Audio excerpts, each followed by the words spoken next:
તો ગીર સોમનાથ જિલ્લામાં ઇકો ઝોનનો વિરોધ હજુ પણ યથાવત છે। ઇકો ઝોન રદ કરવાની માંગણી સાથે ખેડૂતો એકઠા થયા હતા। ગીરના વડામથક સાસણમાં ખેડૂતો દ્વારા વિરોધ કાર્યક્રમ યોજવામાં આવ્યો હતો। આજે સાસણના ભાલછેલ હેલિપેડથી વિશાળ ટ્રેક્ટર તથા બાઇક રેલી સાથે ખેડૂતો મોટી સંખ્યામાં વન વિભાગની વડી કચેરી ખાતે પહોંચ્યા। હજારોની સંખ્યામાં ખેડૂતો એકઠા થયા હતા।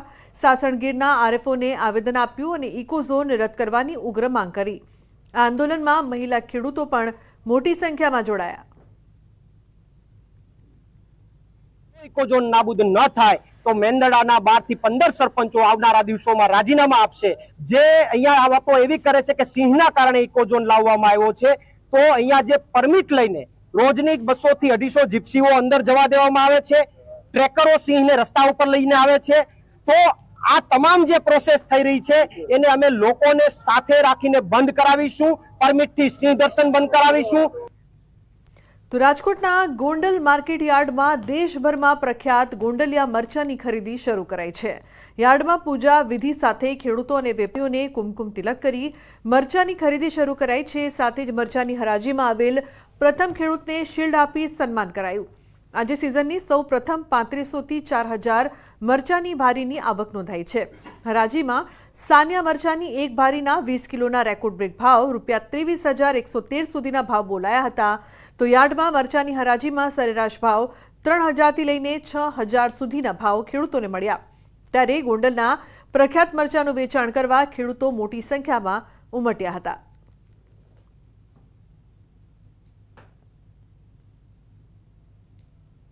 ગોંડલ માર્કેટિંગ યાર્ડમાં સમગ્ર ભારતની અંદર ગોંડલ માર્કેટિંગ યાર્ડ જેનાથી ફેમસ છે એ ગોંડલિયા મરચાની આજથી શરૂઆત કરવામાં આવી હતી। આજે 3500-4000 ભારીની ગોંડલ માર્કેટિંગ યાર્ડમાં આવક થઈ હતી। તો જમ્મુ કાશ્મીરમાં થતા કેસરનું રાજકોટમાં થઈ રહ્યું છે ઉત્પાદન। સાંભળીને નવાઈ લાગશે, પણ રાજકોટના એક ઉદ્યોગપતિએ પોતાની સૂઝબૂઝ અને મહેનતથી રાજકોટમાં કેસરની ખેતી કરી છે અને તેમાં સફળતા પણ મેળવી છે। નિવૃત્તિની ઉંમરે 72 વર્ષના શિવલાલભાઈ ભંડેરી કાશ્મીરમાં ઉગતા કેસરને રાજકોટમાં ઉગાડતા થયા છે। ઇમિટેશનના ઉદ્યોગ સાથે જોડાયેલા શિવલાલભાઈને કંઈક નવું કરવાનો વિચાર આવ્યો અને તેમણે કેસરની ખેતી કરવાનું નક્કી કર્યું। આ માટે તેઓ જમ્મુ કાશ્મીર ગયા અને 1 વર્ષ સુધી અલગ અલગ વિસ્તારમાં કેસરની ખેતી કેવી રીતે થાય તેની માહિતી એકત્રિત કરી। રાજકોટમાં ખૂબ જ ગરમી પડે છે, ત્યારે શિવલાલભાઈએ 25 લાખના ખર્ચે કોલ્ડ સ્ટોરેજ બનાવ્યો છે। ખર્ચો કાંઈ છે જ નહીં પાલન કરવામાં। આમાં માટી નાખવાની છે અને એમનેમ પણ બી મૂક્યા છે। ટ્રે જ લીધી છે પ્લાસ્ટિકની ટ્રેમાં માટી નાખીને બી વાવી દેવાના છે, પછી મૂકી દેવાનું છે। શરૂઆતમાં 15 ડિગ્રી ટેમ્પરેચર હોય છે, ધીમે ધીમે કરતા 6 ડિગ્રી સુધી લઈ જવું પડે। આ રીતે કરતા જો ટોટલી ફૂલ સરસ મજાના આવી ગયા હતા। 1.5 મહિના પહેલા કેસરના બી અમે વાવ્યા, એમાંથી અમે 1 કિલો કેસર પણ ઉતારી પણ લીધું। હવે થોડું ઘણું બાકી છે, એ 400-500 ગ્રામ જે નીકળે અને હજી આમાં કોકમાં નવા ફૂલ પણ આવશે। તો શિવલાલભાઈએ 2 મહિના પહેલા જે કેસરનું વાવેતર કર્યું હતું તેમાં ફૂલ આવવાનું શરૂ થઈ ગયું છે। તેમનું કહેવું છે કે જમ્મુ કાશ્મીરમાં કેસરની જે ગુણવત્તા પ્રાપ્ત થઈ રહી છે એ જ પ્રકારની ગુણવત્તા હાલ તેમને ત્યાં પણ મળી રહી છે। કેસરની ખેતી ખૂબ મુશ્કેલ છે। કેસરના ઉત્પાદન માટે ચોક્કસ પ્રકારનું ઠંડકવાળું તાપમાન અને આબોહવા જરૂરી છે। એમાં પણ 75000 ફળમાંથી માત્ર 450 ગ્રામ કેસર જ પ્રાપ્ત થાય છે। ગુણવત્તા અનુસાર કેસર 3 થી 5 લાખ રૂપિયા પ્રતિ કિલોએ વેચાય છે। કેસર ઉગાડવા માટે એક અલગ જ પ્રકારની માટીનો ઉપયોગ કરવામાં આવે છે અને જેને સમયાંતરે બદલતી રહેવી પડે છે।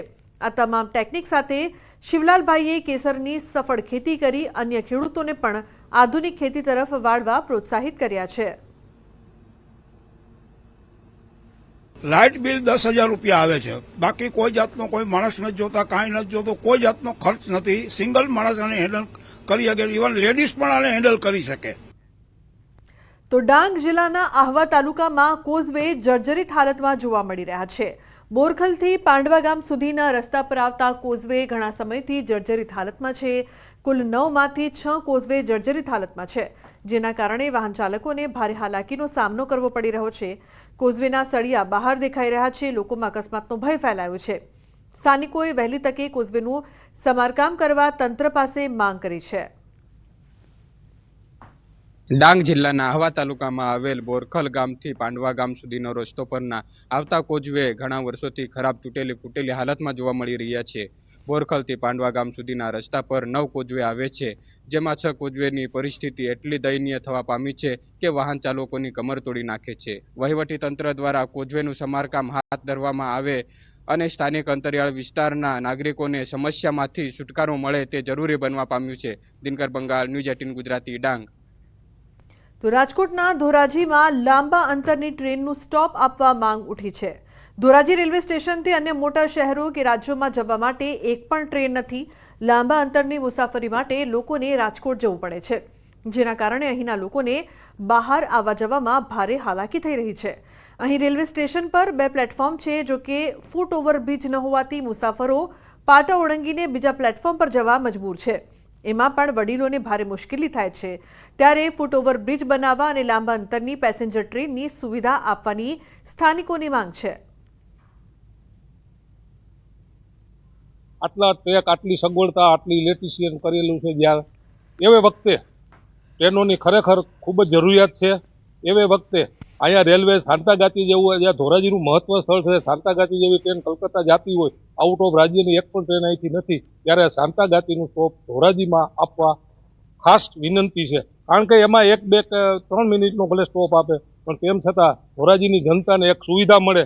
અમે અહીંયા ધોરાજીથી ક્યાંય લાંબી ટ્રેન જવું હોય, હરદુવાર છે, દિલ્હી છે કે કોઈ બી જગ્યાએ જવું હોય તો અમને અહીંથી સગવડતા પૂરી મળતી નથી.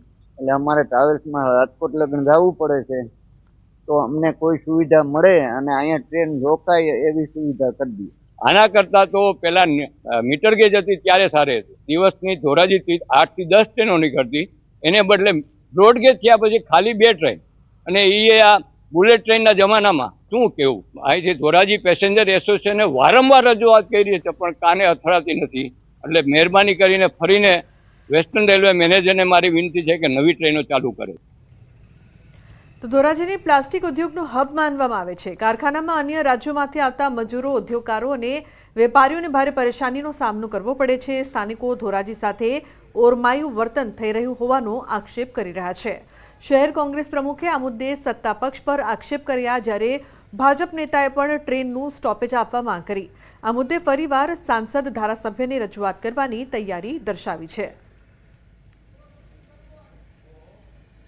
ચૂંટણીઓ હોય ત્યારે જે રાજકીય પાર્ટીના સત્તાધીશો જે બેઠા છે એ વચનો આપતા હોય છે કે ધોરાજી શહેરને સ્ટોપ આપવામાં, રેલવેનો સ્ટોપ આપવામાં આવશે, પરંતુ આજ દિન સુધી કોઈ પણ સાંસદે ધોરાજીને રેલવેનો સ્ટોપ આપવા માટે, લાંબા રૂટની જે ટ્રેનો હોય છે એનો સ્ટોપ આપવા માટે પ્રયત્ન કરેલ નથી. ધોરાજીમાં લાંબા અંતરની ટ્રેનની વ્યવસ્થા થાય અને લોકોને તેમના વેપાર ધંધા માટે ધોરાજીથી આગળના મોટા સેન્ટરમાં જવા માટે સુવિધા મળે, તે માટે હું કાર્યશીલ છું. અને અમો પણ જો ઝડપથી સુવિધા નહીં મળે તો અમે ફરીથી સંસદ સભ્ય, ધારાસભ્ય અને ઉચ્ચ કક્ષાએ રજૂઆત કરી અને ધોરાજીના લોકોને સારી સુવિધા ટ્રેન દ્વારા મળે તે માટે અમે પ્રયત્નશીલ છીએ. તો ધોરાજીમાં જ્યારે મીટર ગેજ લાઇન હતી ત્યારે 9 જેટલી ટ્રેનના સ્ટોપ હતા. હાલ બ્રોડગેજ હોવા છતાં લાંબા અંતરની ટ્રેનના સ્ટોપ ન આપીને ધોરાજીને અન્યાય થઈ રહ્યો હોવાનો સ્થાનિકોનો આક્ષેપ છે. ધોરાજીમાં અન્ય રાજ્યમાં જતી ટ્રેનનું સ્ટોપ ફાળવવામાં આવે તો વેપાર ઉદ્યોગને પણ ફાયદો થશે તેવી સ્થાનિકોની લાગણી છે.